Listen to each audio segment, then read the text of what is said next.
પ્રતિનિધિઓની સહમતિથી તેમજ જિલ્લાના ઠાકોર સમાજની પરવાનગીથી બંધારણની કોપી આપણી સમક્ષ મૂકી રહી છું। સૌપ્રથમ બંધારણ 1998 માં આ જગ્યા ઉપર સ્વર્ગસ્થ ભાવસિંહજી ડાયાજીના અધ્યક્ષસ્થાને સમગ્ર ઉત્તર ગુજરાતનો ઠાકોર સમાજ 27 વર્ષ પહેલા બંધારણ કર્યું હતું। એ બંધારણ તારીખ 1/1/2008 ના રોજ અમલમાં આવ્યું। એના પછી 1998 માં દિયોદર મુકામે આ વિસ્તારમાં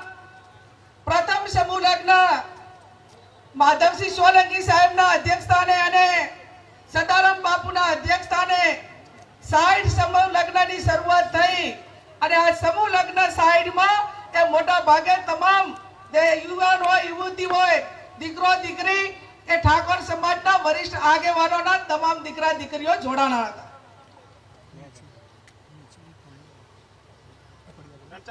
ત્યારબાદ તારીખ 5/10/2008 ના રોજ ખોડિયાલ મુકામે વરણા મુકામે માં ખોડિયાલના ધામમાં આ બંધારણ માટે ફરી વખત પ્રયત્ન કરી અને સમાજના તમામ આગેવાનોએ આ વાતને આગળ વધારવા માટેનો પ્રયત્ન કર્યો હતો। એના પછી ક્યાંક ને ક્યાંક બંધારણનો અમલ નતો થતો, એટલા માટે કરીને ગઈ તારીખ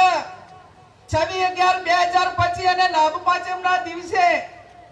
દિયોદર મુકામે ઠાકોર સમાજના સર્વપક્ષીય આગેવાનોની હાજરીમાં નવા વર્ષનું સ્નેહ મિલન યોજાયું અને આ સ્નેહ મિલનમાં નવીન બંધારણ માટે કરીને ચર્ચા કરીને આગેવાનો સાથે વિચાર વિમર્શ કરવા માટેની વાત મૂકવામાં આવી। એના પછી તારીખ 15/11/2026 ના રોજ જગદીશભાઈ ઠાકોર સાહેબ હોય, ધારાસભ્યો હોય અને આગેવાનોની હાજરીમાં આખા 3 જિલ્લાને કોમન આપણે કયું બંધારણ રહી શકે તેના માટેની એક મુદ્દાની ચર્ચા કરી અને તારીખ 15/11/2025 ના રોજ આ તમામ મુદ્દાઓ નક્કી કરવામાં આવ્યા।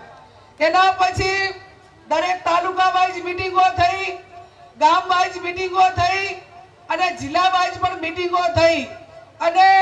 હું માનું છું ત્યાં સુધી દરેક તાલુકા સમિતિઓ બની, ગામની સમિતિઓ બની અને હું માનું છું